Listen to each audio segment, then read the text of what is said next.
Hey man, welcome back to another episode 32 of Check the Stats, man. I'm here, I'm your host T Cal. Here to the left, we got my co-host Big Versea. Here to the right, got the other co-host Omari. And to the right again, I'm in shoot. At this point, he might well be a member of the podcast, man. Got my big cousin Cam in this hoe, man. It's hard. Appreciate y'all having me. For real though. Nah, facts. Hey, without further ado, man, I mean, NFL world getting real hectic out here, man. A lot of storylines, a lot of news. Let's get right into it with the first one. All right, man. First topic, man. So after that performance from Josh Allen, did he wrap up the MVP race? No. I mean, yeah. I know. No. Make your mind up. Yeah. No. I don't think he wrapped it up. I think Lamar Jackson, the way he's playing right now, I mean, five touchdowns in the Giant game. I mean, I know the competition isn't what Josh Allen is doing it against, but their records are real similar, and they head to head. I mean, Josh Allen played a shitter. That's probably one of his worst games outside of the Texans. So I think Saquon Barkley kind of lost a little steam in his performance on Sunday, 19 for 65, no tuds. I mean, I think wrapping up Offensive Player of the Year, he has that in the bag, but I think in the MVP discussions, I think he kind of fell to the side. I think right now it's a two-man race between Lamar Jackson and Josh Allen. Josh Allen, that was his last primetime game, and you seen what he did with it. I mean, 45 points on the quote-unquote best team in the National Football League, went into their place. I mean, forget who was injured on their team and, things of that nature. He went into that place and put up 45 points and played his ass off in 3 back-to-back weeks. Mm-hmm. I mean, he making statements on national television. I think it's really his award to lose. But Lamar Jackson, man. And you know how big I am. I don't really care for, Lamar. I see it for how it is. But, I mean, he playing good ball right now, man. I mean, his stats, I think 37. He's 37-3. Yeah, that's crazy. I mean. I agree with you. Me personally, I probably have to say it's his to lose. I wouldn't say he wrapped it up, but I definitely think it's his to lose. Like you said, a lot of primetime wins. To me, I honestly feel like he's doing more with less compared to what he had last year. He played 2 studs with Gabe Davis, Stephon Diggs. Wait, hold up, studs? Top tier wide receivers to make plays. Wait, Gabe Davis? I gotta go Gabe Davis, man. He a baller. He is good. But Gabe Davis, no. I'm not saying top tier up there with the guys. But a quality starter? But he's a good receiver. That's what he's saying. But he in Jacksonville as a quality starter, and they want him out. I can't judge it with Jacksonville just given how their year went this year from Trevor Lawrence to the offense. But I definitely think Josh Allen is doing more this year with less. Me personally. And I feel like with just watching them, it's somebody different every game. I watch one game it's Shakir. I watch one game it's the tight ends, Knox. I watch one game, Curtis Samuel might get involved. So I think it just depends on who day it is. You got James Cook. And at the end of the day, you can't forget about Josh Allen's legs.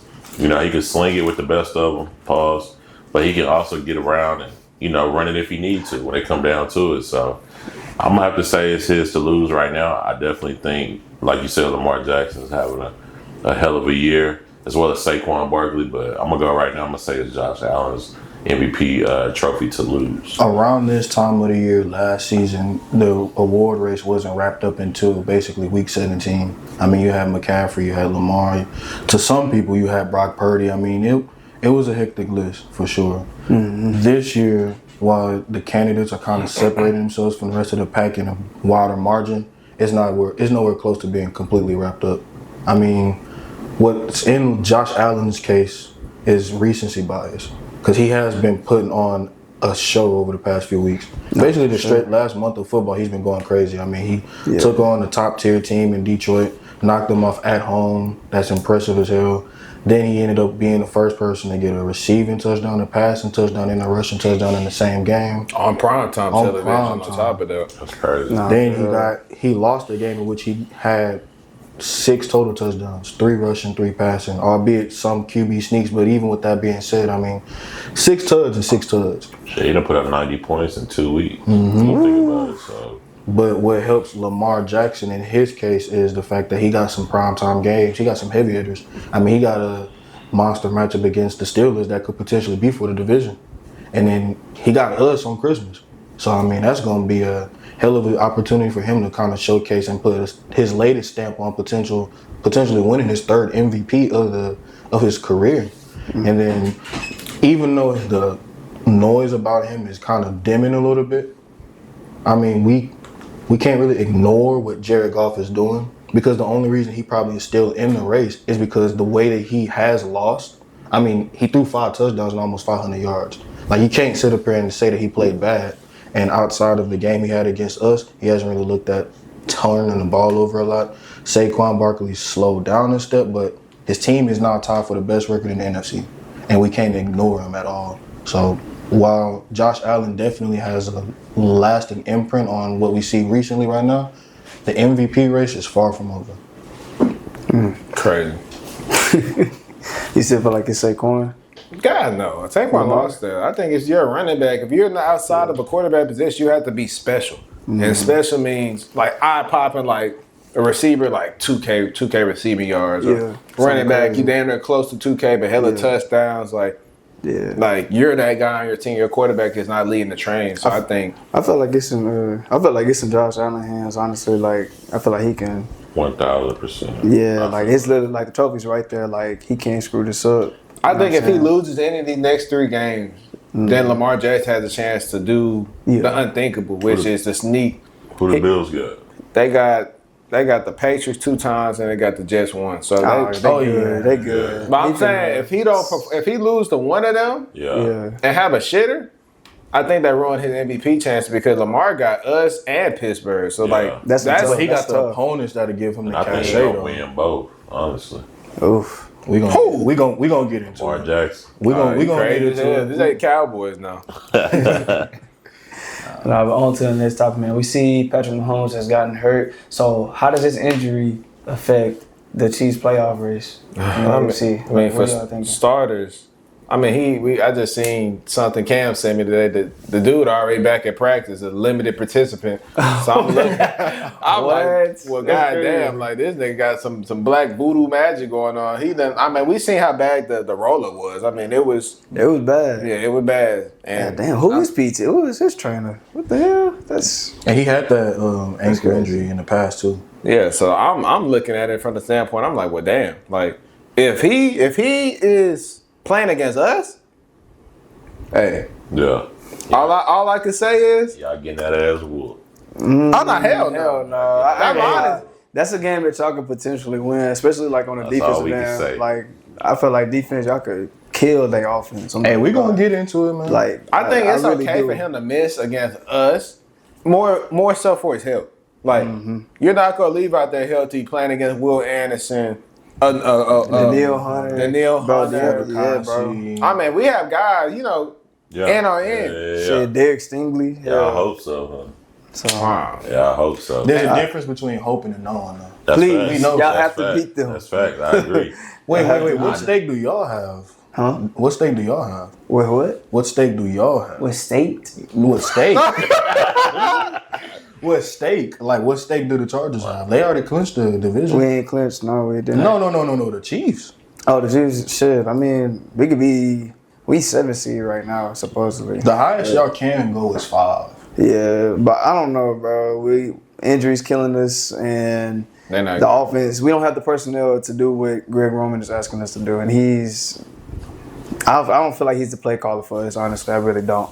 But that's like because it's boring. I ain't gonna say it's even boring. It's just we have a talent. I agree with you. We have a talent at quarterback. That's watching the Chargers this year compared to the Chargers last year with Keenan Williams, Keenan Allen, Mike Williams, all of those guys, Joshua Palmer. Yeah. I think it was a little bit more exciting when Kellen Moore was calling the plays last year and the years before. Yeah. I think this year is a lot more, J.K. Dobbins, we're going to run the ball. Yeah. Lad McConkey, Will Dissly. Like, we're going to hit you on the cross route. It's like a John Harbaugh Michigan offense. I feel that, but I feel like there's a difference between being exciting and being productive. I mean, it is the Bengals are exciting. That's a game every single week. Yeah, that's fun. But at the end of the day, they're under 500. For sure. The Ravens are boring as hell. And they got a chance to potentially sneak to a 2 seed. Yeah. And I don't think Mahomes' injury affects the playoff race at all. I mean, it's just another day, another dollar for him. Y'all are going to see on Sunday the effects of playing against Patrick Mahomes. And magic. We'll revisit this topic. I feel like if they beat y'all, it's by 2, bro. By 2. This is how we lost damn near. But I feel like y'all. I think it'll be a 14 piece. Hell no. 14. Hell no. They're better than. I ain't gonna lie. I can admit it. They're better. I think if Mahomes. And I'm not even. I don't know bias. I don't like to taste none of that. I just think 14 piece. Because the way they use they skill guys, y'all not gonna know who to stop. And when it come down to Patrick Mahomes being a quarterback, I gotta take it. Man, I think Mahomes. But I think it'll be a good test for y'all for sure. If he plays, I don't think he walk out that game without an injury. That defense is not the defense you want to go up against, especially coming off of. It's going to be a short week. We playing on a Saturday, and then already coming off a re-aggravated injury that he had in the past. So I'm looking at it from the standpoint of. So we'd already seen the Chiefs not have home field advantage through Arrowhead, and they still did what they do. Yeah, I'm thinking this year. I'm like, they look like their tackles are horrendous. I mean, they're terrorists. I mean, Lord have mercy. I mean, he has 0 time to throw the ball, 0 time to throw it. And I mean, they make a little more excuses because he a mainstream guy. CJ been get killed all year, by the way. We don't give him the same courtesy. And then another thing that bothers me too with y'all playing the Chiefs is y'all offense ain't really been what it's supposed to be. But I think go ahead. I think the thing between the Texans and the Chiefs is like the biggest strengths of our team this year is the defense. Yeah. Like their defense. Y'all defense better. I feel like y'all defense is way better than theirs though. If it is, it's marginally, at least in my opinion, because I think the Chiefs. I don't know. We. Wait, y'all the Texans defense better than the Chiefs? Mm-hmm. Hell yeah, they got what? Hey, when they are healthy, they're way better. Don't get me wrong, y'all have a really nice defense. Bro, what? They defense. I like y'all backers. I like y'all D-line. I like Stingley. I like Lassiter. I like all y'all guys. But man, if we had, I think y'all young though. I think if y'all had 2 maybe. Another year under y'all belt, but the camaraderie, I think y'all play a little bit more. Only person that the Chiefs have for real is just. They got guys. They got guys. They got one dude at linebacker, and they have Chris Jones. They got Carl Loftus, Chris Jones, Nick Bolton, Trey McDuffie. McDuffie, he wasn't doing nothing against us. Eric Reed. McDuffie. He didn't do much against us. He couldn't even hold that. Oh. I said he couldn't hold that. Oh. But the thing about the Chiefs, I ain't gonna lie, Lab was getting busy though. Shout out to Lab. He had a fucked up shoulder. With you talking about the Texans too young. I mean, the Chiefs won the Super Bowl with a young defense 2 years in a row. Yeah, but they had Patrick Mahomes. They did have Patrick Mahomes, but they also gave up less than 28 points to the 49ers. But I think, don't get me wrong, I think the Texans do have a really good defense. I think y'all got 2 really, of course, Derek Stingley. Other corner, y'all got the rookie. I think he's gonna be good too. I got the safety from USC. What's his name? Bullock. I think y'all gonna be a good secondary overall. Y'all got Henry To'oTo'o at backer. Shahir. You got Harris back. Yeah, you just got Harris back. D-line you got Danielle Hunter. You got Will Anderson. I mean, y'all got guys for sure. Don't get me wrong. I'm gonna say, but they got some studs. I done seen Patrick Mahomes go in there with way less talent and handle business every time. So that's why I say 14. But I think y'all gonna compete for sure. Don't get me wrong. I don't know about no 14. I say by 2. But they barely beat us, and like. Come on, I feel like they're better than us. I think when you looking at like them playing y'all, that's a division matchup. Like they see y'all twice a year, every year, regardless. Yeah. So I mean, they know y'all. Like, that's like knowing the back of your hand at that point. Now, when you come in and you playing against a team you don't really play against a lot. Yeah. I think it's hard to kind of make those adjustments in that weak time, but I definitely think it'll be a good game. About the Chiefs and Mahomes, I feel like if they're smart, they would rest them because you don't want to risk any further injury between what Mahomes got. I mean, that ankle has already been aggravated last year, and he led them to a Super Bowl, but you don't want to make a bad situation worse.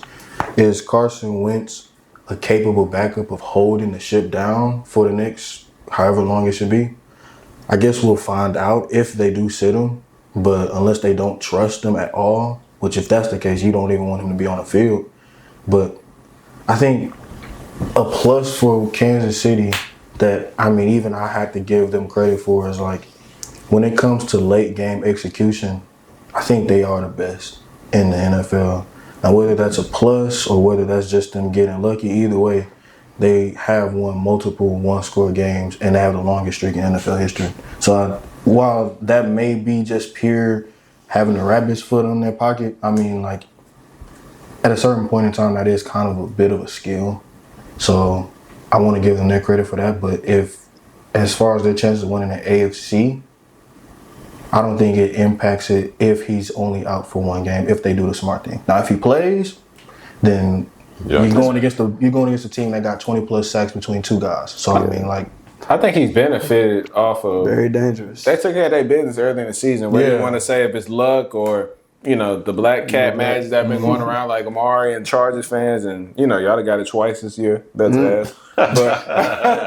But with the Chiefs, that's what all. It's fans, like they build their lead on the rest of the league so high, and especially the AFC to the point where if he has to miss a game or two, it's like I would be even if he lose one, they still gonna be in the first place in the AFC because they only have one loss. And if they lose the second one, they're tied with Buffalo, and then obviously Buffalo would get it. But I don't believe that Mahomes is gonna miss two if he's already at practice. I think at worst case, he sits this game.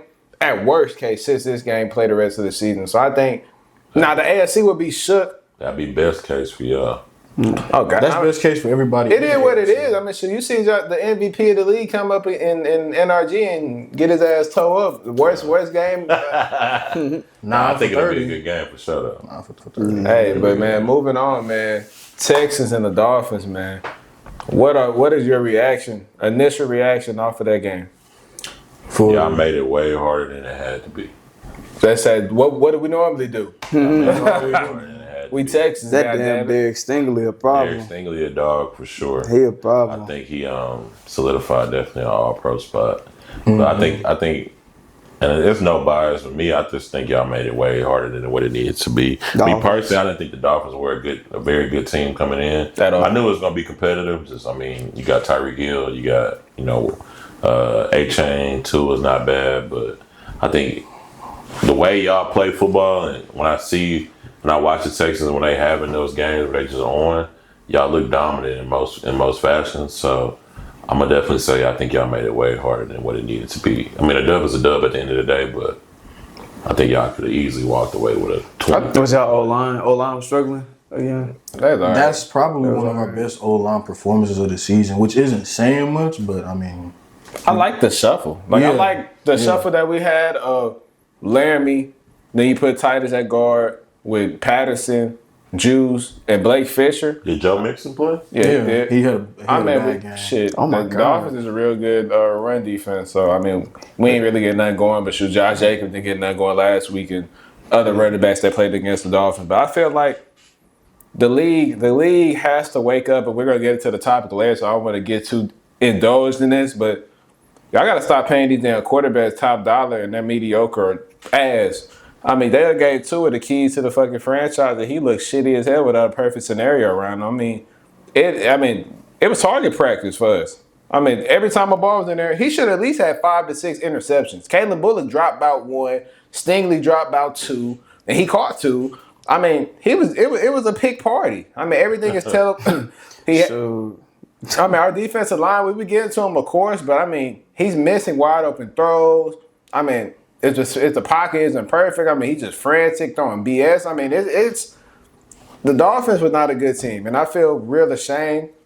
Like, a win is a win, and my God, we needed one. Because dropping 1 to Tennessee is unacceptable and it's embarrassing to say we want to be any type of contenders, but we make so many games harder than what it has to be with a 26 lead. And we let these suck fucks go down there and score a fucking touchdown that's unacceptable on 4th down. It's a certain shit like that. I'm like, I look around the league and I'm like, damn, all these creative offenses, all this motion, all these different play designs, and you see us. What is your first guess as a Texan fan when you turn on the TV? I think y'all need more than just Nico Collins. But I'm looking. What's our first play call? What Bobby Slower gonna call? Screen. A screen. With nothing pushing down the field, there's no motion, there's no different type of play. It's nothing different. So I'm like, all these teams around the league are being creative. They're getting their playmakers involved in various ways. And what we do, a damn pop screen, or we're running with Joe Mixon. It's basic. It's stale. We can't go nowhere with it. I mean, last year we low-key just prayed for CJ to be Superman, and he did. And now this year it's like, well, who was y'all play caller last year? Same guy. Same guy. Wow, it looked way better last year. Hey, for some reason it did. I don't know. That's because we probably caught the league by storm. Like we kind of just snuck up on everybody. Damn. That's what I was gonna say. I think it was just fresh last year. Mm-hmm. Like, it wasn't time to game plan for it. Now that they got a year y'all on tape. Plus, I think this year is a little harder. But CJ, I mean, he nice. Plus, you got to think about like this too. I mean, that Shanahan system has kind of spread through the league like wildfire, and across the league, it had its highs and it's starting to have its lows. A lot of people kind of catching up to it. It is. Did you see the couple of play designs that Buffalo ran against Detroit? And I mean, we only got against Detroit in their play concepts. I mean, they got tight end. They got damn tackles running in for touchdowns. So that just goes to show you the creativity that other teams around the league that are contenders have. And we have 0 to none. I don't think our defense, and obviously, you know, that's a great situation to have a defense that can carry you to the place you want to be. But I don't feel like our defense can carry us to the promised land. I think our offense has to pick it up just enough. Cause I'm like, this is piss poor performances of us being in games with the likes of Jacksonville, us losing to Detroit, us losing a bunch of games. I mean, I just don't think the play style is effective, and I don't think it's going to work going long term if we're trying to be serious contenders. But one thing I do know that's going to work is goddamn 24. I mean, 2 interceptions. I mean, we seen the pick. I mean, is it safe to say that Derek Stingley, and this is a question, is it safe to say that Derek Stingley is the best cornerback in the league? No. It's going to be past 10. No, it's PS2, bro. It's a PS2, then Derek Stingley. It's a 2-man race. I'm gonna throw Sauce in there still. Hell no! Nah, he's having an off year this year. No, he's not talking about Sauce Gardner. Oh, he's talking about Sauce on type of. You talking about Sauce on food, Sauce Gardner. I'm talking Sauce Gardner. I can't discredit the man out. The Jets as a whole are having an off year, so I can't discredit him off this year. I think he's still a top corner. If I had to go, now Derek Stingley is in that conversation for sure. But do I go best corner in the league right now? Nah, I can't give it to him like that. I like barbecue sauce. Yeah. Sauce you like. Yeah. Chick-fil-A. You Polynesian. Sauce is in there. I'm telling y'all, Sauce is still quality. He top like cornerbacks in the league. One thing don't get me wrong. He's gonna do this. He gonna hold. Derek Stingley a dog. Don't get me wrong, but he is not the best corner in the league. Nah, my shirt was like, he is not the best corner. Nah. So you think it's PS2? For sure. Okay, let's read a couple past stats because we're called check to say Derek Stingley since week 10 is the number 1 cornerback in the league in coverage grade. Since week 10, who have y'all played? What's the teams? Detroit, Miami, New York, Jacksonville, Tennessee, and they'll have guys. Okay. I mean, you want me to keep going? I'm listening. So Lions, I'm thinking, of course, Amari played a slot, so I know Derek Stingley wasn't. J-Mo. How much did he? Jamison Williams going over the top is as much as it's not gonna get as many targets, so I don't really judge that game. Who else I had? Miami. Nah, I ain't gonna lie. What he did to Tyreek Hill was crazy. That was crazy. That was crazy. I ain't gonna lie. That's crazy. CD Lamb.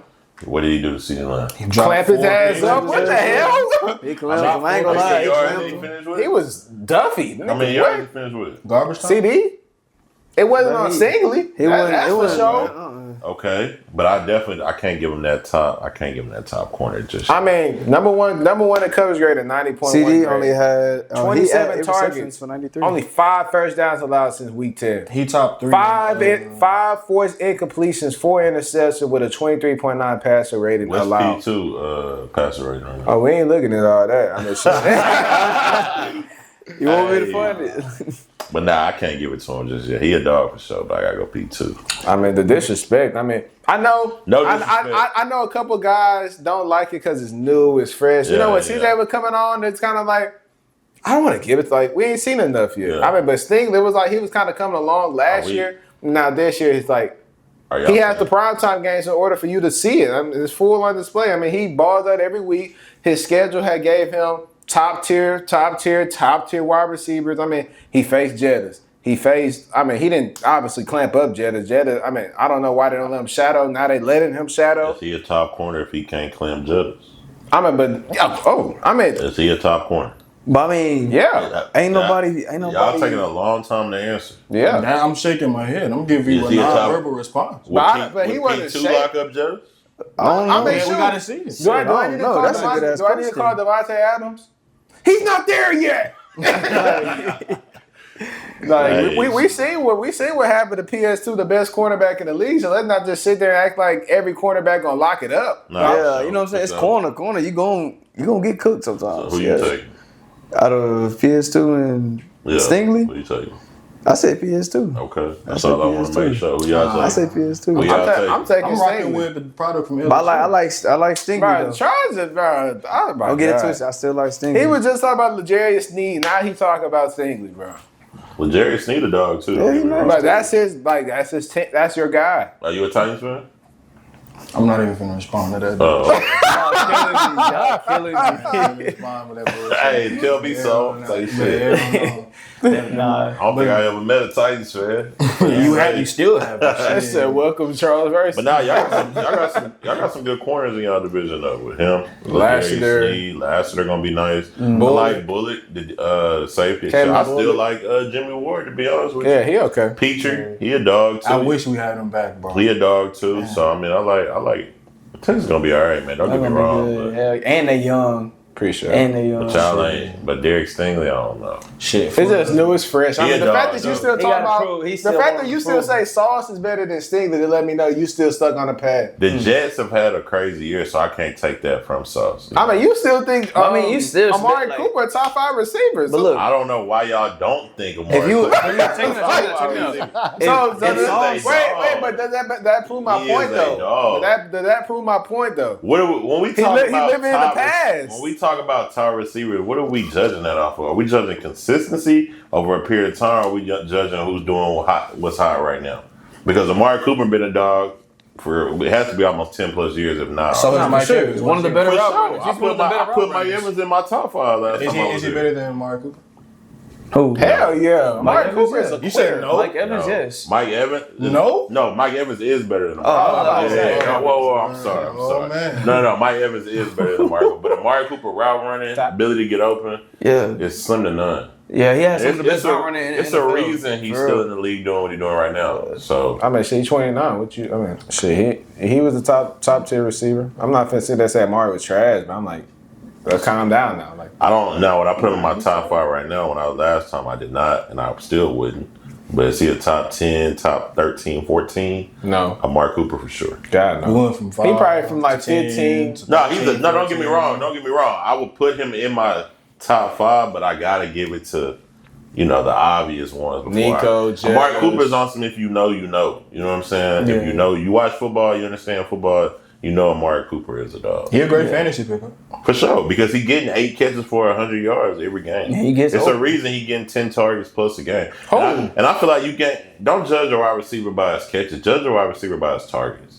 Because that's going to let you know if he's getting open or not. Who are we talking about? Amari Cooper. I mean, shit, we talking about a guy that got 0 targets last game. Is this who we talking about? Josh Allen was going so crazy, I couldn't even be. I mean, when you a top receiver, you going to do something. Hey, Josh Allen going so crazy, I wouldn't want to target. I mean, you were just talking about top receivers, and now he had no targets. But what I'm saying is those type of receivers aren't going to get, 8, 9 targets. They're not Justin Jefferson, Jamar Chase. They're the guys at this stage of their career where I know he's going to run that route and he's going to catch that pass on 3rd down, 2nd and 8 to move the chains. That's what I'm looking at those when I say top receivers. They're not the top receivers who are going to finish the game now with, 125 yards receiving, 2 touchdowns, whatever the case may be. But when 3rd down comes and that quarterback looking for that guy, it's going to be Amari Cooper. It's going to be the DeAndre Hopkins. It's going to be those type of guys. So that's when I say those. That's why they're top receiver. Now, of course, if I had to go get a receiver right now, I'm taking Chase, Jettas, whoever the case may be. But when I need a 3rd down pass, I need somebody to go get it. Those are the guys I'm looking for. The Devontae Adams. Buffalo's looking at Kincaid. They're looking at Shaquille. Yeah, I like Kincaid too. I like that too. But I think coming in playoffs, 3rd down, who you trusting? Well, for the Bills? For the Bills, who you trusting? I'm obviously choosing Lamar over everybody. Yeah, for sure. Yeah, Shakir over the top, D-ball guy, for sure. Short little zigs. But on that 3rd down, I need 8, 7 yards. I'm checking for Omari first. Respectfully. I mean, respectfully. Yeah. Respectfully. Yeah, speaking of respectfully, man, Was Ashton Jeanty respectfully robbed of that Heisman? Not at all. Go ahead, Cook. I mean, I get it. 2K, you know, went crazy against Oregon, had the games, had the yards, had the touches, touchdowns, whatever the case may be. But I mean, I cannot look a man in his eye who playing offense and defense and making an impact every game, and tell him he's not the Heisman Trophy winner. No disrespect to Ashton Jeanty and what he done. He a great player. Went crazy this year, but it's a reason Travis Hunter's smiling that big right there. Nah, for real. Playing offense, defense, making meaningful winning plays on both sides of the ball. But no, with Ashton Jeanty, man, yes, he was ranked number 1 in everything, but you have Travis Hunter where he's like covering 2 routes at the same time, bro. Like he'll be on 1 route, he'll drop down, pick that hoe off, or he'll deflect it. Like that's insane, you know what I'm saying? Like I said in the previous episode, he's the closest thing to Deion Sanders that we've ever gotten, like our generation. Like we never got to see Deion play. This is our Deion. You know what I'm saying? But I'm like, shit, at this point, is he down there better than Deion? Not as an all-time player, of course, but like collegiately, what we seen comparing the tapes, I mean, can we truthfully say Travis Hunter was a better collegiate player than Deion Sanders? I mean, the Heisman low-key secured it, low-key. Yeah. Low-key, yeah. And if it didn't, the Blitton. I would argue with that. Everybody's saying this is a popularity contest. Hell no. Shit, Ashton Jeanty won the popularity contest when the results came back. Yeah, because they was doing that Michael Myers and that Shazel 6'7". Talk about that TikTok stuff, but Ashton Jeanty, man, I mean, I think you can make a case that he was robbed. I mean, for starters, man. I mean, I know it's collegiate sports, but you know, in the NFL and the NBA, you know, awards kind of go towards winning.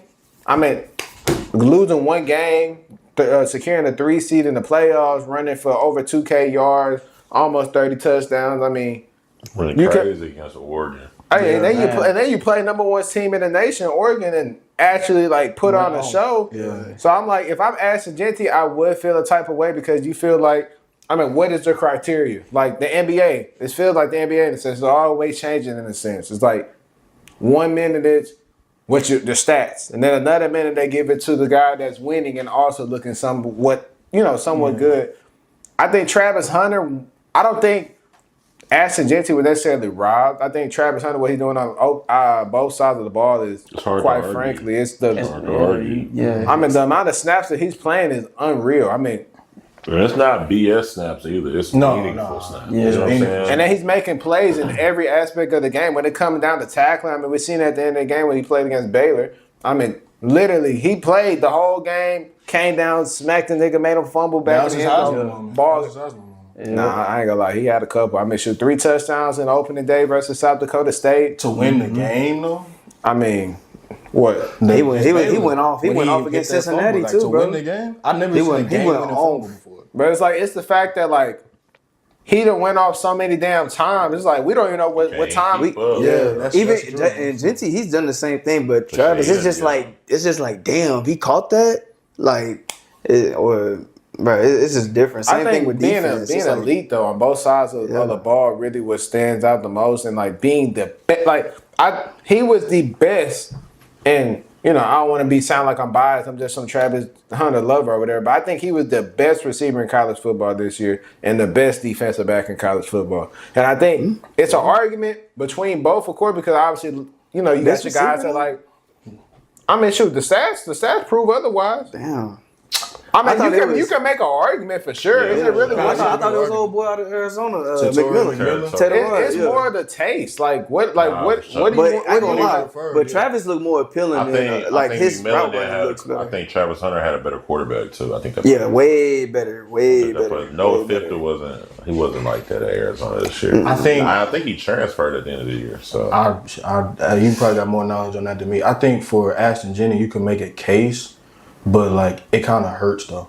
And what I mean by that is, like, we've seen a season like that to a certain level, probably even more productive from Melvin Gordon, maybe about almost 10 years ago. Yeah. And Melvin Gordon had higher rushing yards. He had, I think, 1 more rushing touchdown. He had better stats in certain areas.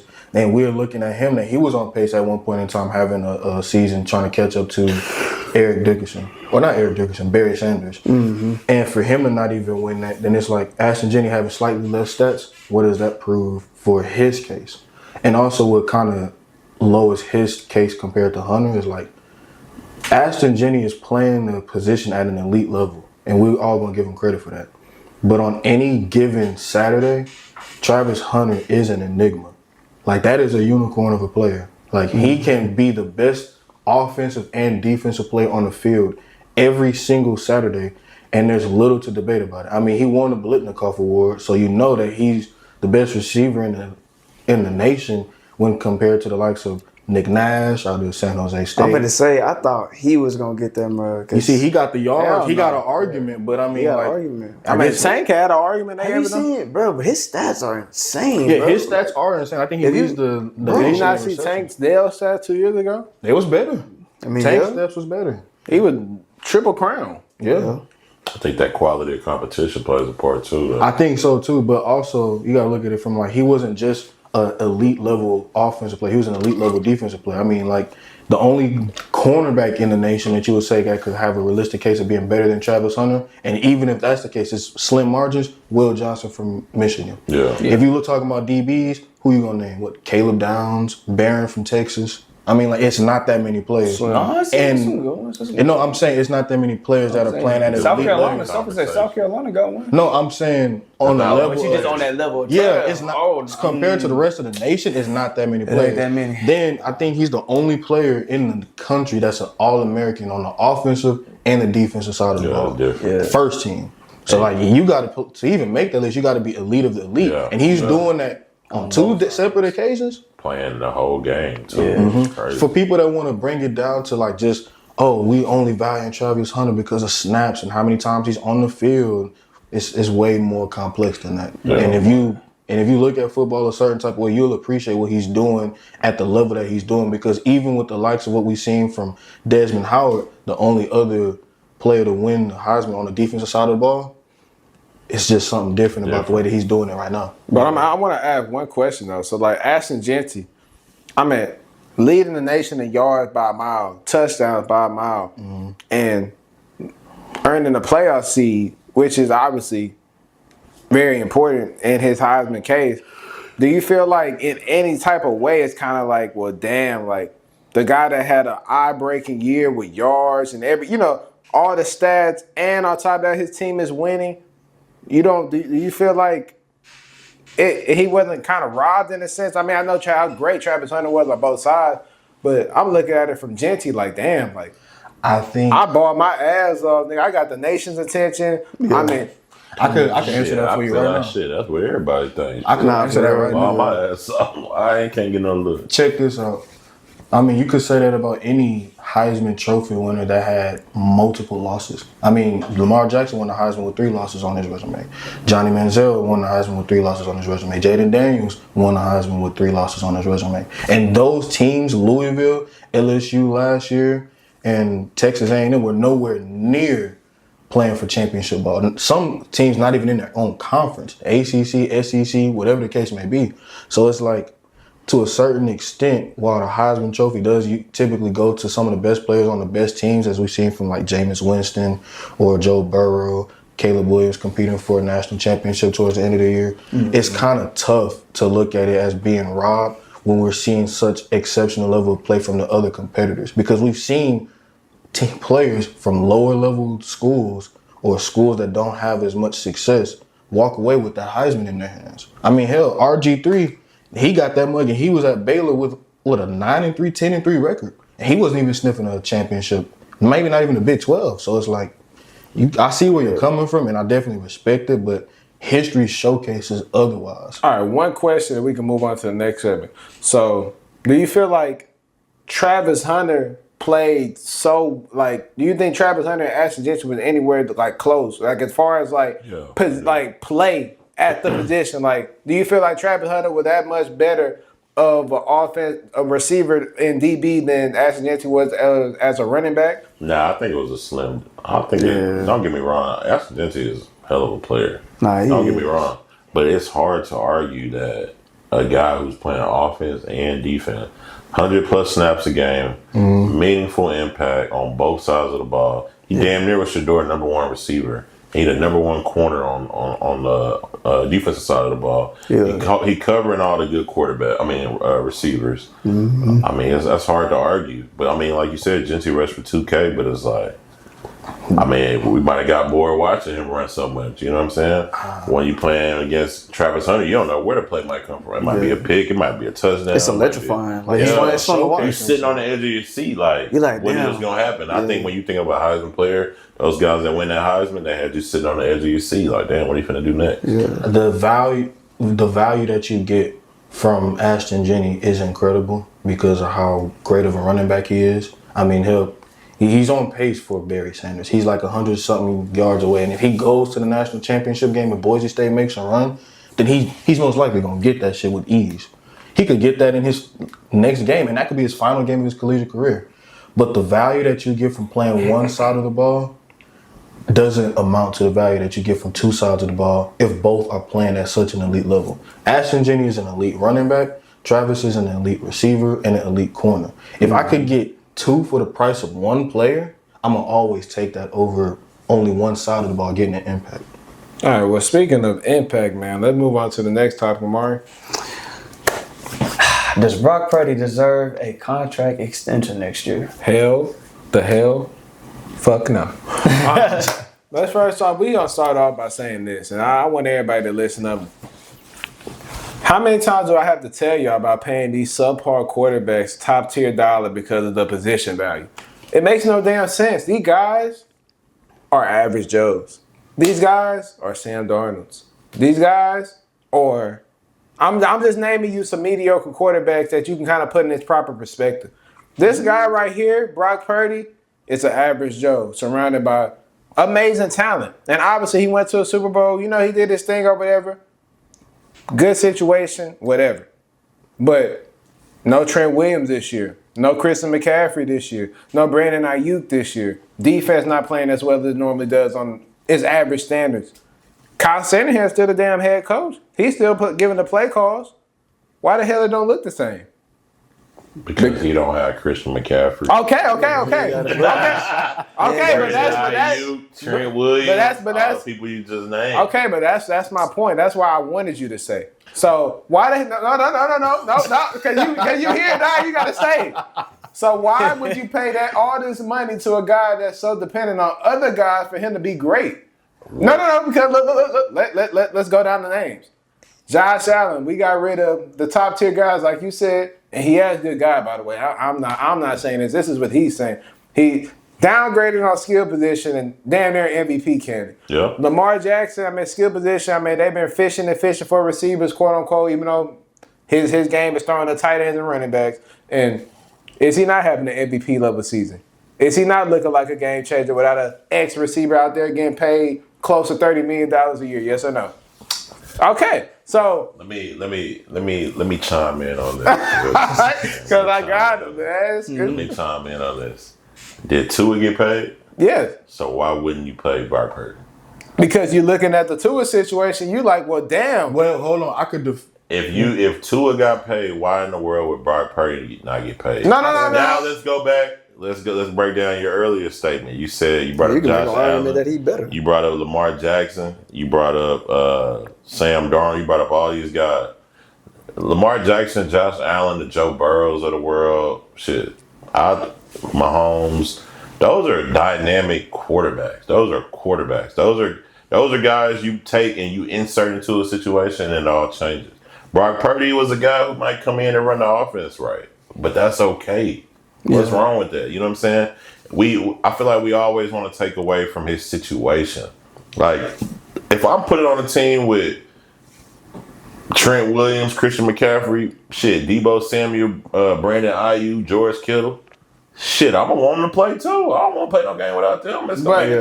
But if the play level drops significantly low without them, what do we say then? I mean, at that point, is it you, or are you relying so much on your skill position players where your performance don't look? It's like a night day. Like I don't think the issue with the 49ers this year is Brock Purdy's production. Oh my goodness. I don't think the issue is Brock Purdy's production.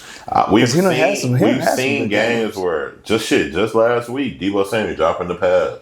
Deebo Samuel not playing his best. Like Brock Purdy's putting the balls where they need to be. And the defense. I'm watching the 49ers. He's putting the ball on George Kittle. He's getting those guys open. They're dropping wide open passes. And I think it puts a lot on Brock Purdy, who's playing in a Kyle Shanahan system, to have to come out and throw the ball and deliver and be this in the pocket, Joe Burrow, Patrick Mahomes, dissect the defense type of quarterback. That's not his game. I think he's a guy who plays well, thrives in the system, and so it's okay. We're not asking him to be me personally, when I think of a quarterback who should get paid, I think of a guy who impacts winning. Now, if you got a dynamic athlete at your quarterback position, that's a plus.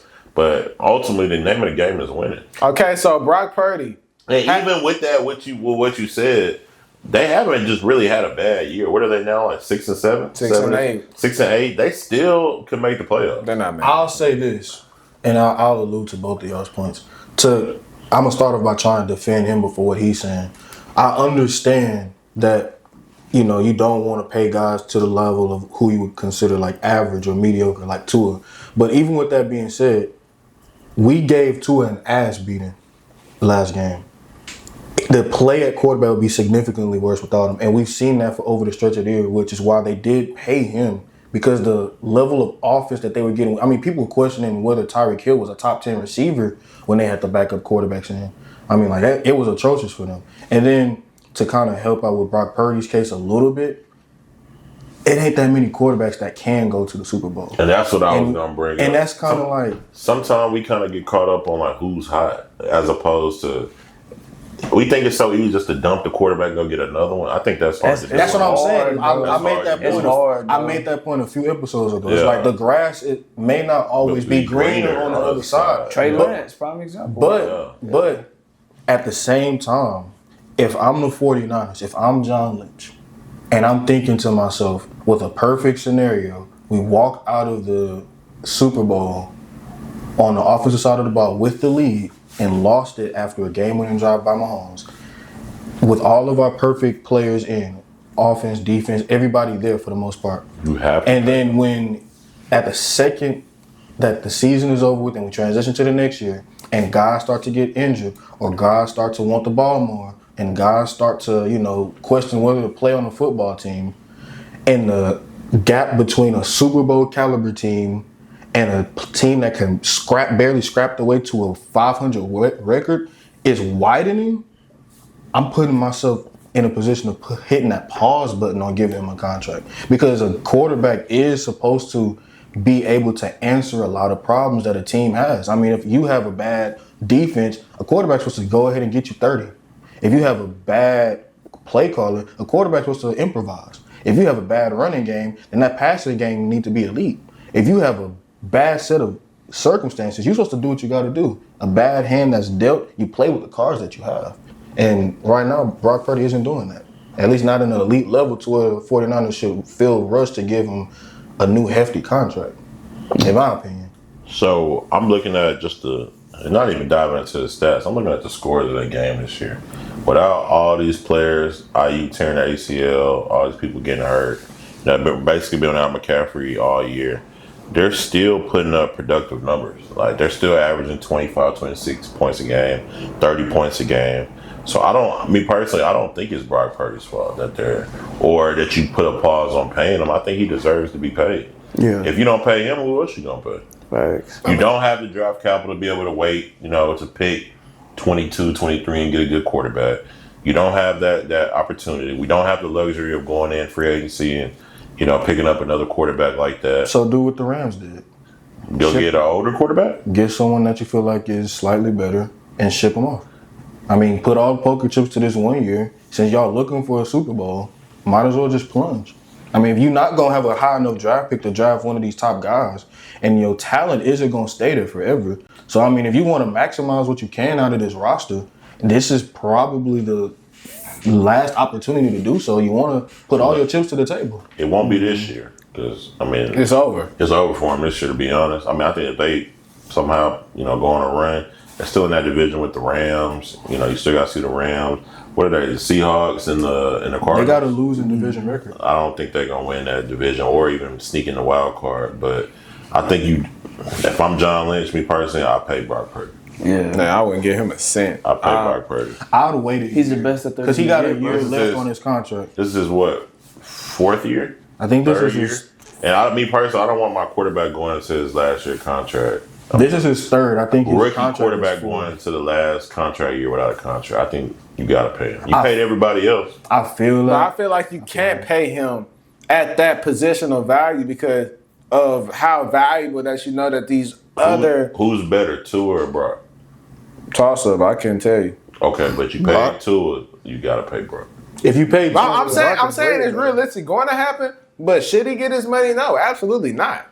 He'll be a top 10 paid quarterback. The logic makes sense. Like, I'm not saying you're wrong. Yeah, he for sure right. I'm saying I don't agree with it. Yeah. I know it's going to happen, but I'm just not in agreement. So Brock Purdy deserving top tier money to. Don't get me wrong. I don't think he top 3, top 4. Yeah, I know you ain't saying that, but you're saying he's going to get paid. He's going to get paid. He's going to get that 5-year, maybe 185, 200 extension. That's a little light. But they get close to 300. So. Nah, I don't think he should get close. His biggest strength towards negotiating is the fact that he left the field with the lead over the 2-time defending champ. But they can hold it against him that this year without all the Avengers that he didn't perform up to anywhere near those standards. That's fair too. I just think for all intents and purposes, if I'm the general manager, I got 1 year.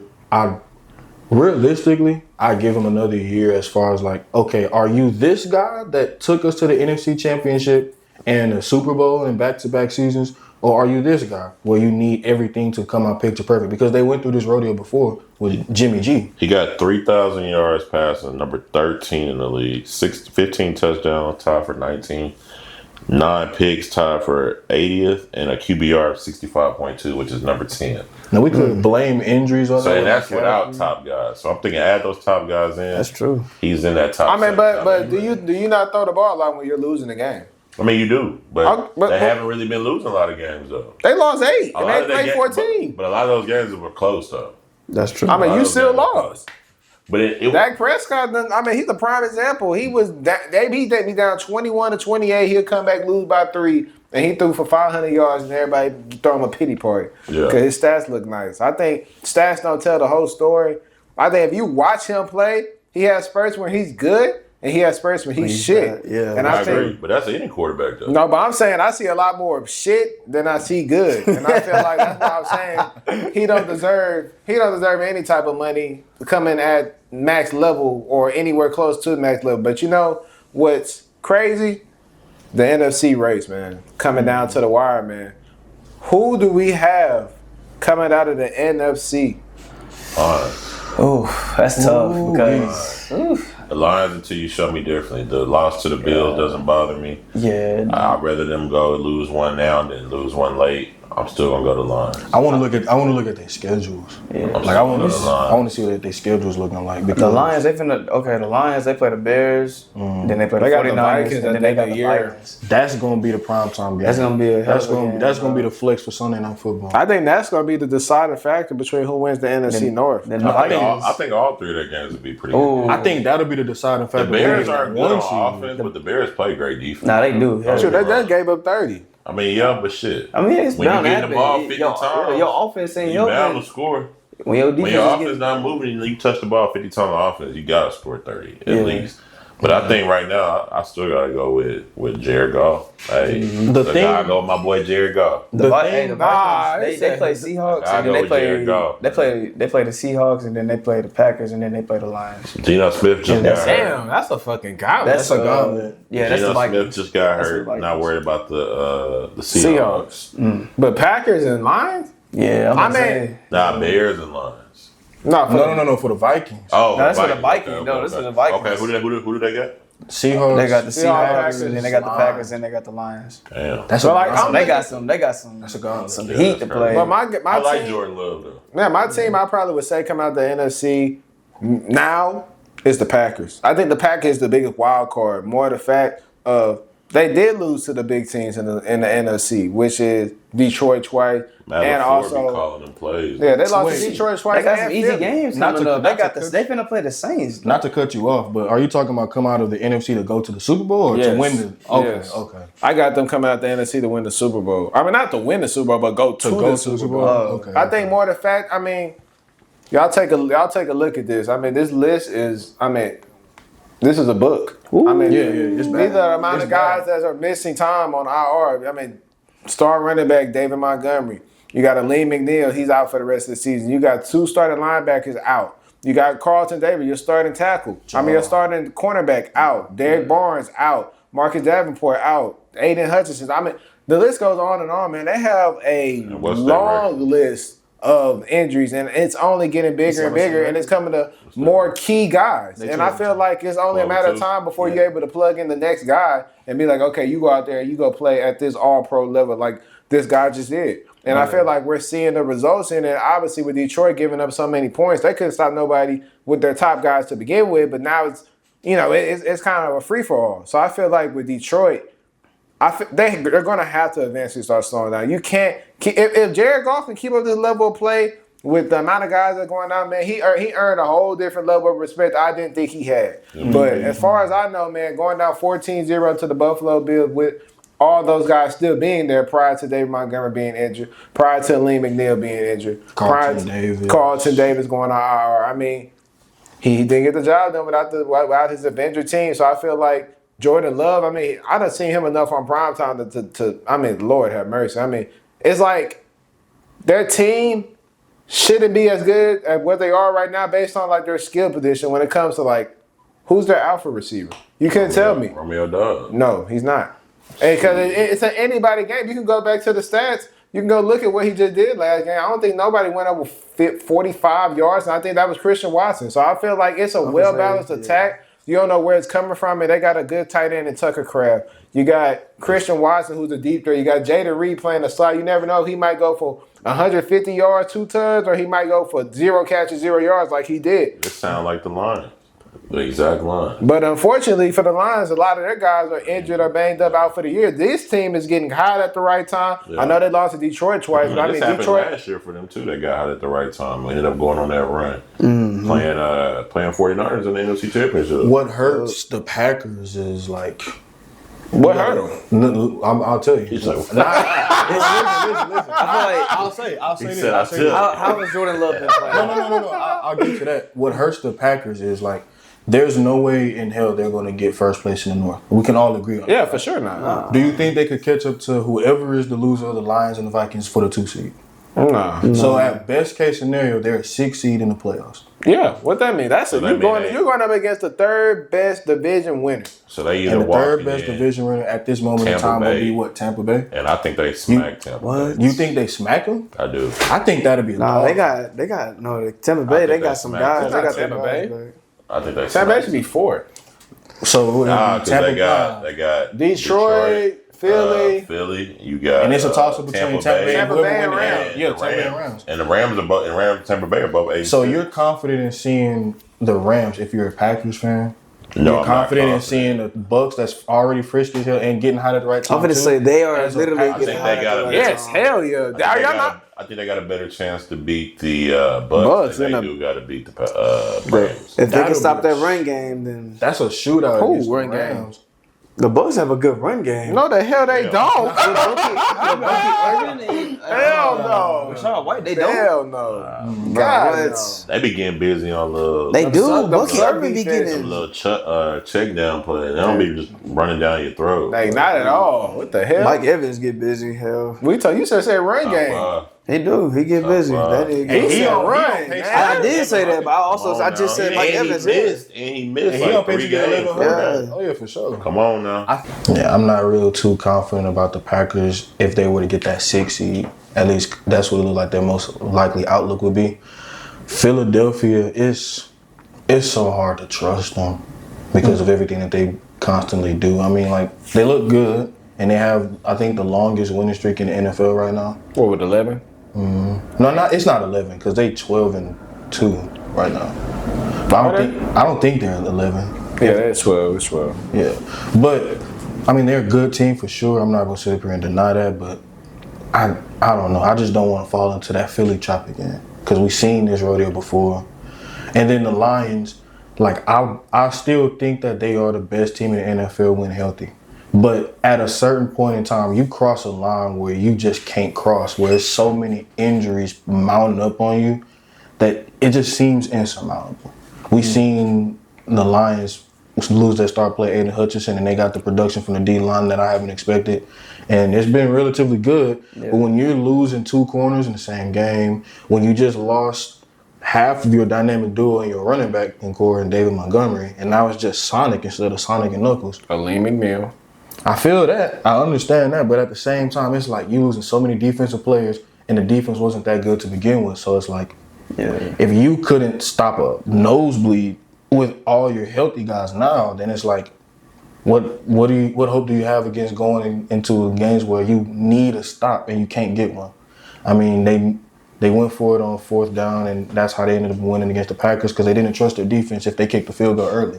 Damn. They kicked the onside field goal. Onside. Onside field goal. Onside kick. They kicked an onside kick with like double-digit minutes left in the 4th quarter against Buffalo. Yeah, they took that thing to the 1. Mm-hmm.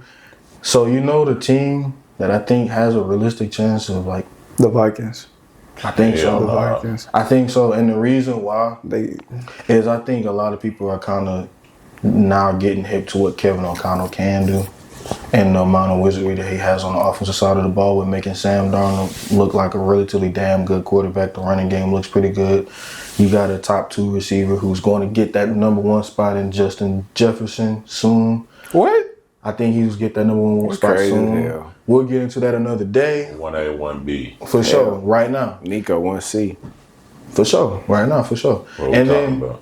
Oh no, I'm talking about Justin Jefferson right now. My best. Y'all said 1C, y'all lost me. I'm sorry. Yeah, best 3 receivers. Yeah, for sure. But I think what the Vikings have over everybody else outside of the Eagles is that defense. But the Vikings don't have the problems that some of these other teams have. And they're healthy too. Mm-hmm. They got a great defensive line with Grenard. They got him for us. I think that'll be an even trade for both of our teams. Yeah. Grenard been going crazy. He been going crazy. I know y'all wish y'all had that still. Hell no, we don't. Hunter been producing. Defensive player of the year. Yeah, Hunter been producing. He got some age on him too. He got some age on him, but he definitely producing up there with that age. Yeah, that's crazy. But even with that being said, man, I mean, like the Packers, Jordan Love has cleaned it up. I think he's due for a high turnover game. I just hope it isn't in the worst time in the playoffs for their sake.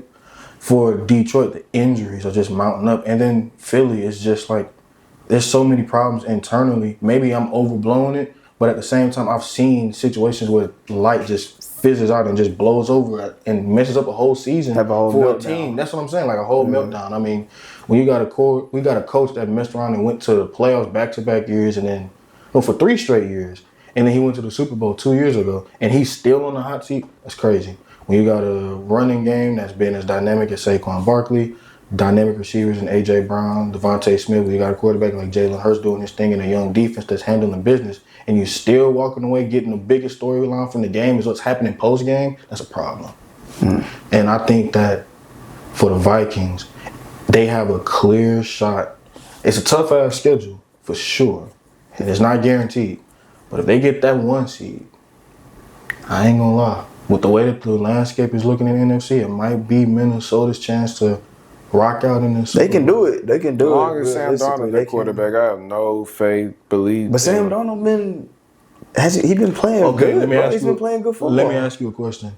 Is Sam Darnold this year comparable to Brock Purdy last year in terms of productivity right now? Yes, of course. Yep. Okay. So what hurts his case that didn't hurt Brock's case last year when Brock went to the Super Bowl? They don't have the defense. I mean, they do have the defense. I like That's what I'm saying. I like their defense good. They offense. They're a well put together team. Their offense just doesn't sell me. Like when I watch it, it's not like it's like if Justin Jefferson not scoring, it's kind of like where they finna get it from almost. Jordan Addison just went I feel like he just became relevant with that one game him and Jettas both went off. Hell. Now, don't get me wrong. I've been, he going to get his 50, 60 yards a game or whatever case may be. But when it come down to playoff time and I'm looking at the overall build of the team, the Vikings, they don't scare me. Like going into, play the Packers or you going to play the Lions, shit the Eagles, shit the Rams. I think they're going to be in dog fights. Like I don't see that now. What y'all did say is the Vikings have the defense. Brian Flores, he draws that shit up every week. Blitzes, schemes, coverages, disguises, all of that. But the offense is what worries me with them. I know they got Jettas, Addison, Aaron Jones, Hockenson, but I don't know. For me, sometimes it just doesn't flow like it's supposed to. Like even watching them play the Bears on Monday Night Football as well. I know they won. What was it? Maybe 27-10, 22-10, 30 something like that. But it wasn't like, wow, this is a dominant team to me. It's kind of like... It's on the offense side? But I ain't gonna lie, the Bears got a good-ass defense, bro. Nah, for sure. And I'm judging that. So they do. That's what I look at. Like, I'm looking at those teams that go, the Bears might not have a good offense, but the defense, after Jetta scored that touchdown, I mean, you didn't really just do nothing crazy. But keep in mind, too, like the Vikings this entire season have kind of been under the radar despite being one of the best teams in the league. We give more buzz to the Ravens, and they got more than double the amount of losses. I mean, hell, the Texans get more buzz than Minnesota. I mean, you got the that's the market right there. That's what I'm saying. Like, true. For a team like the Vikings, that's because y'all started that fire like last season, though. We did, but for a team to the be, Vikings did too, though.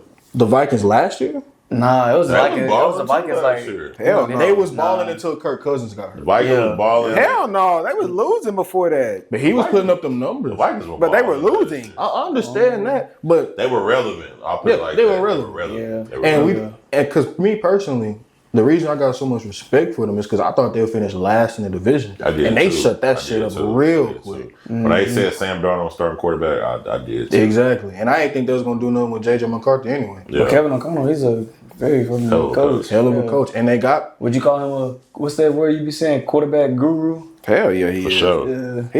In my personal opinion, I believe he the coach of the year. I think so too. Yeah, I'll put him in. Or Dan Campbell. Hell no. I think you can throw won it last year. I think it's a toss up between those two. But I would prefer. Oh yeah, Mike T. Mike Tomlin. He could be in there though. But if Kevin O'Connell, Kevin Stefanski won the hell last year with D'Amico. I think the coach of the year. We can get to that another day. I don't want to elaborate too much on that. What I do want to elaborate on is the Week 16 predictions. Martin, kick us off. What we got? So we got Thursday Night Football, man. We got the Broncos versus the Chargers. Who do y'all have? I got the Broncos gonna blow up. I think A-Rod gonna put up nice numbers. A-Rod gonna put up nice numbers before, but the Jets gonna jet. So wait, what? Nah, you said Broncos and Chargers. Yeah. Who? Broncos and Chargers. I said the Broncos and Chargers. Oh damn. After the way you said, I was like, wait, hold on. I don't know. Yeah. Shit, Jets, Chargers, same damn thing. Gonna be like Bill to ass, man. I got the Broncos by a landslide. By a landslide? Yeah, Chargers not that good. That's gonna be a defensive game. It's gonna be a defensive game. I ain't gonna lie. I'll be honest. I got the Broncos beating us, bro. We're hurt. We're hurt. We ain't got nobody. I'm gonna go Broncos. Y'all can't afford. When a Chargers fan tell me that the Broncos gonna beat them, I'm gonna go Broncos. Yeah, and y'all can't afford to lose this game either because even though the Colts lost last game, but Bro Nix is playing out of his mind right now. I don't think. What? I don't know. What? He not? He just threw like 3 picks last game. What we talking about? Jared Goff did the same thing against y'all, bro, and he's still playing at a. Beat that ass. He's still playing at a productive level. He's still producing. Like you can't blame it. Okay. Talk your shit, Omari. Yeah, but like, you know what I'm saying? I ain't gonna lie, yeah, that is crazy, especially against the Colts. But the Colts have a solid defense. You know what kind of issue? Well, you know what kind of SUV I want? Expedition. Nah, I want a Bronco.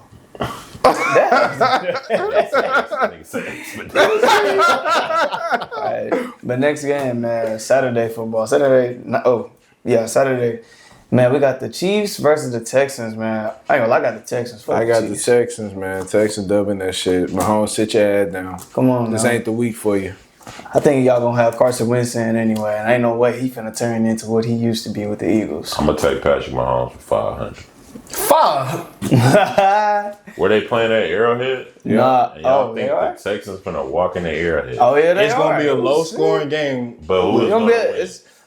Right, we hit with it.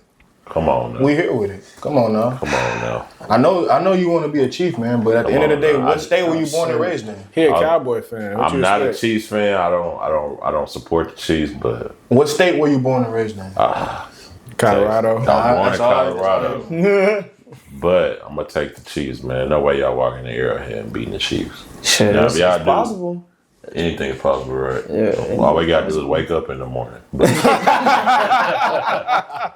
nah, y'all beating the Chiefs, I don't see it, man. Oh no. Next game, man, we got the Steelers versus the Ravens. I got the Steelers winning this job. That's a game. I got That's the gonna be a Ravens. good-ass I think game. without George Pickens for the third straight week, I'm taking the Ravens. I'm going with the Ravens, man. No way Lamar Jackson don't handle business. I'm gonna leave it at that. That defense is gonna scare his ass. I got the Ravens, and keep in mind. And they in Baltimore. But They in Baltimore with it. I'm still standing with them. But keep in mind too, the Ravens still alive in the AFC North. Yeah, for sure. And if a win That's a against real the good division, too. They could fuck around have first round in their house. Next game, man, we got the Browns versus the Bengals. I got the Bengals. I got the They Bengals, catch too. a late game fire. They're gonna get that 7th seed and dethrone the Chargers. Yeah. I don't know what. That's just my shit. Hey, I ain't got no time for arguing. I ain't mad at anything y'all saying, I'm bro. going Bengals, man. Joe Burrow versus I don't even know who the hell the quarterback is.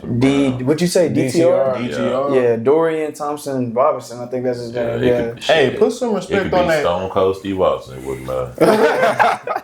Hey, put some respect on the UCLA product, man. Put some respect. Ain't not bad. Put some respect on the Cleveland Browns. Oh, I'm earning my stripes with the Bengals. I got the Bengals for shit. I got the Bengals. Joe finna go crazy against that. But next game, man, we got the Lions versus the Bears.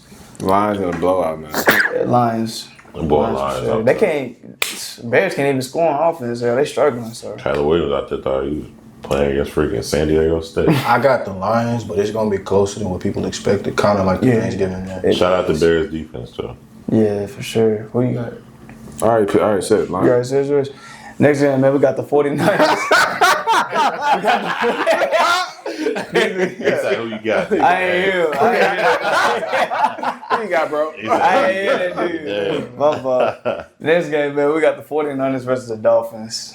49ers. That's gonna be Niners. a tight game. I got the Dolphins and the The Dolphins. Dolphins. Both teams fighting for a playoff I spot. just That's don't. unrealistic. I'm going Niners, man. I might I got got the Niners for sure. I just hate watching Tua play quarterback. Tua versus Purdy. Why? What do you do to Left you? hand ball just don't be looking like it. So you don't like Michael Vick? No, dog. Don't get me Dang, wrong. he hate Mike Vick. go. He just Mike got Vick Norfolk. Mike Vick go. But watching Tua, I don't know Mike I'm Vick just is not a fun big to fan watch, of the bro. Dolphins offense right I'm now. tripping. Mike Vick. Not So a you big just fan got a of- problem with Mike McDaniel. He don't like left-hand quarterback. That's what it is. Nah, not even. I'm just not sold on the Dolphins offense this year. And I know Waddle, I think he hurt right now. Just seeing how they play against the Texans these last couple games. But that's us, though. We Yeah. take care of business against everybody. Yeah, but y'all lost to the Titans. We'll go to the next game. Man, I got the 49ers. 49ers. Charles had about that one. Next game, man, we got the Rams versus the Jets. I have the Rams whooping that ass. The Rams high-scoring game. High scoring. I think it'll be a close game for sure. And I'm going to go to New York. It's gonna be one-sided. It's gonna be a whole lot of BTA. Ain't no flights coming out of New York. Joe. Oh, New York. Yeah. I'm going around, man. Next game, Eagles versus the Commanders, man. That's gonna be a good ass game. I got the Eagles in a blowout. Shout out Eagles, Philly, man. Eagles finna go crazy. They finna blow that Fly, guy. Eagles fly. Saquon finna go crazy on that. Finna run that shit down his throat. Pause.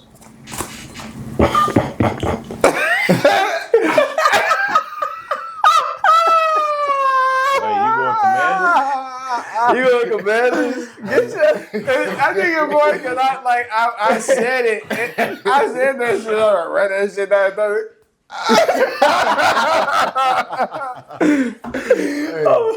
What's the reason? What's the reason? It's a good feeling. I'm not gonna lie.